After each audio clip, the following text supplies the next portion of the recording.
Hey guys, Ray here, and today I'm going to showcase my Tornado build for Uber Lilith kill. My items are not really perfect for this since I never kinda prepared, but the build itself is pretty strong and can kill Lilith after some attempts. So let's look into it.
So let's look at our abilities.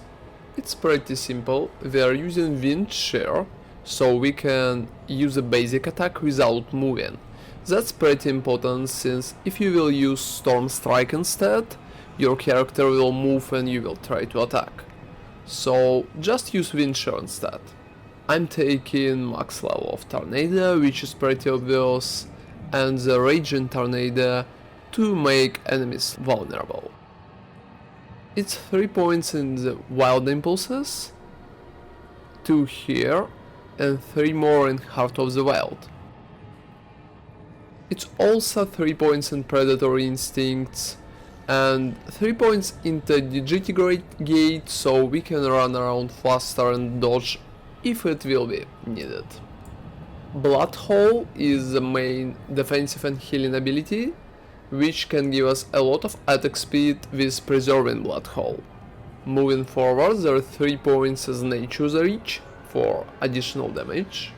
I'm using Trample instead of Debilitating Roar, mostly because we can use Savage Trample to regenerate Spirit in the process.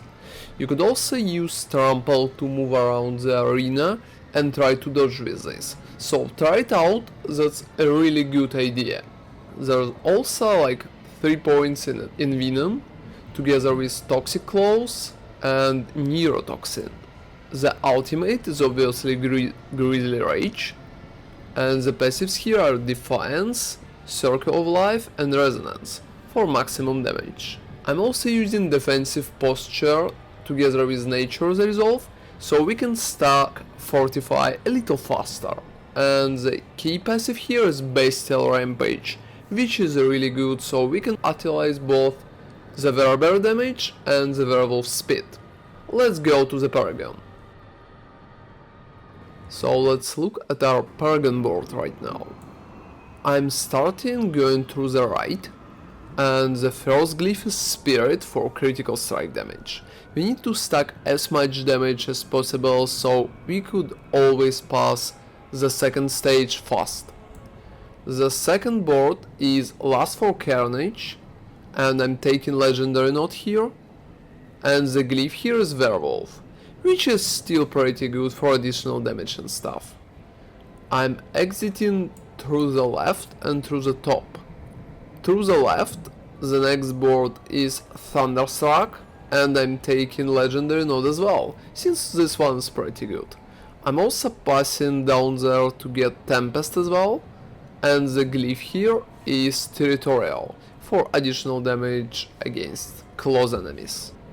I'm exiting through the top, and the next board is Heightened Melees, and the Glyph here is Exploit for a lot of vulnerable damage. I'm taking a lot of Dexterity around here for the maximum bonus of vulnerable damage from Exploit itself.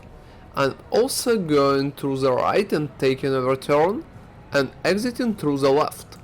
The next board here is Ancestral Guidance, which is pretty important to maximize our damage, and I'm not taking anything else, so only Legendary Node Ancestral Guidance. Exiting through the top, right here, the next board is Constricting Tendrils, and the Glyph here is Outmatch, so we can have increased physical damage to non-elites and bosses, since our main skill, Tornado, is doing physical damage. I'm exiting through the right, and the last board is Inner Beast. I'm taking both Determination and Shapeshifter, and the Glyph here is Undaunted, which is pretty good since we are fortified pretty often. Let's go to our Spirit Boons. Our Spirit Boons is pretty simple as well. I'm using the Gift of the Stack for maximum spirit, but if you have trouble to stay alive here, you could use Werenado instead. I have Bonding with this, the Spirit of the Eagle, and I'm taking both Swooping attacks and Talons here. At the Wolf I'm taking Calamity, and the last one is Calm Before the Storm, so we can always have our ultimate up. If you dislike the Swooping attacks, you can swap it to Avian Wrath, yet for me I think Swooping attacks work just better. So let's move to our aspects and items. So let's check our items and boons. The helmet is pretty obvious, it's Tempest Roar, try to aim for as much lucky hit as possible here, and this is the most important part. The body armor is pretty obvious as well, it's Mad Wolf Glee, and try to get as much physical damage as possible since we need the damage to move faster through the stage too, especially. The gloves are pretty alright, we need like attack speed, critical strike chance, lucky hit chance and ranks of Tornado. And the aspect here is Storm Chaser, so Tornado will seek up the enemies. The pants mostly used for aspect of disobedience and a lot of defensive stats like armor, maximum health and damage reduction. The boots is pretty special, we need spirit cost reduction on them together with like movement speed and total armor in the werewolf form. The last stat perfectly should be like all stats bonus, but if you don't have it, that's alright, as you can see I don't have it too. And the aspect itself is the aspect of exploit, so we can have more damage against unstoppable enemies, which is pretty good in my opinion. I'm using a pretty simple axe, nice and special. It got aspect of accelerating, and all stats, core skill damage, vulnerable and damage to close enemies. That's pretty much the best stat setup, but try to aim for more numbers, since as you can see mine is not really perfect. At the totem, I think you should aim for cooldown reduction, critical strike chance and willpower. As you can see mine is not really good as well, so you will be able to complete it even if you will miss a few stats from it. And the aspect here is aspect of retaliation, which is pretty good and should be used at all times. The first ring has the aspect of rampaging the beast, which is really important for the build itself, so always try to have it at maximum. The stats itself are pretty simple as well, it's like critical strike chance, vulnerable damage, damage to close enemies and critical strike damage with werewolf skills. So try to get as much damage as possible. The second ring is Band of the Inner Calm, and the aspect is the aspect of the Inner Calm. So that way we'll be able to have like more damage if we stand still. This one is pretty important since the source of the damage here is multiplicative and it can really boost our DPS here. So try to get like better numbers, but even if you have the aspect from a codex, as you can see I have it, it will be alright. You just need to stand in place a little longer. And the stats are pretty much the same, it's vulnerable damage, critical strike damage, damage to poison enemies, critical strike damage with werewolf skills and stuff like this. The last, an amulet, with the direwolf aspect. This one is pretty important, so try to get like as much spirit cost reduction bonus as possible. Perfectly it should be 75, but as you can see the kill is pretty much possible with like 66 or even 65. I think even 60 will be pretty much enough. And through the stats you need to look for envenom passive, additional armor and any kind of additional damages. Let's look at our hearts a little closer. So the last part, but not the least, it's Malignant Hearts. The most important one is the Wrathful Heart of the Barber. You should aim for like 3.5 or 4 seconds, since we need the Lilith to absorb a lot of damage here. And that should be just perfect. And the second heart is the Heart of the Dark Dance, right here. So that way we'll be able to cast like at least one additional skill and we will deal more damage. And the last one is going to be the Heart of Tempting Fate. This one is pretty good since we're doing like a lot of critical strikes and that way we can boost our damage with this. So try to get it on and it will definitely help you to burst here faster. So let's move to the tips and tricks right now, so you can better understand how exactly you should make the kill possible. So one of the most important parts is to stay always close to Lilith, so we can always benefit from damage to close enemies. This is pretty important since we need to stand in one place to get the bonus damage from our aspects as well. So try to position yourself pretty well, just come into zone, stand in one place and don't move.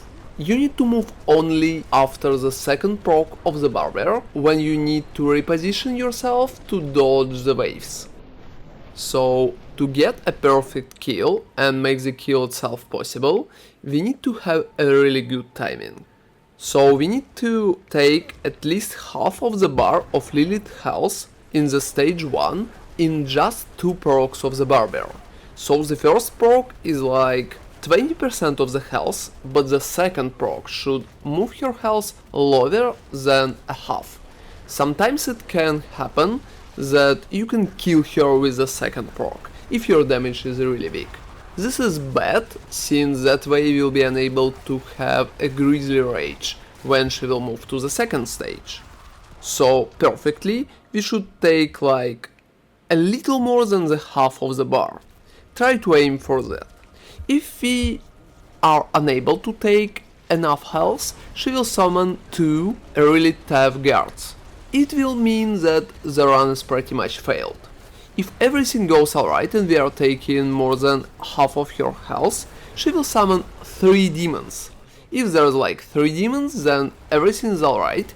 You will need to kill those demons, and after this she will instantly die if your health is like really low already. So just try to get enough damage, just enough, not too much and not too little. So the second stage is a little tricky. We will need to have both Grisly Rage up and the maximum spirit. If your spirit after the stage 1 is not maximum, you could always use Trample to regenerate it a little.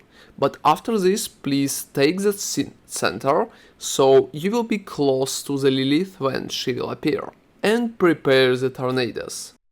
You will need to start using your tornadoes and Grisly Rage like 2 seconds before she will appear.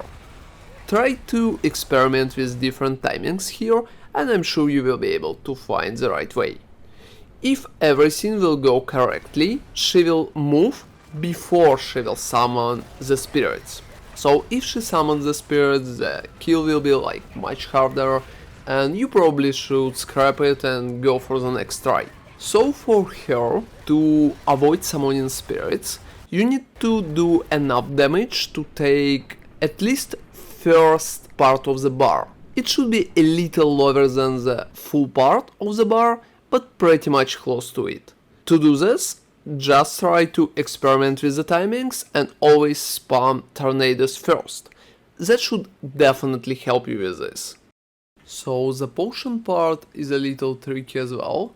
The most time I experimented with Heady Assault Elixir and Heady Precision Elixir, since both of them are pretty sustainable and you can get like a lot of those. I would say that Heady Assault Elixir could be good if you don't have enough attack speed and your spirit management is really good. And the Heady Precision Elixir is better if you think your attack speed is kinda enough and most of the time you don't have enough spirit. For me, the kill was easier with Heady Precision Elixir, but I'm sure that both of them should work pretty alright.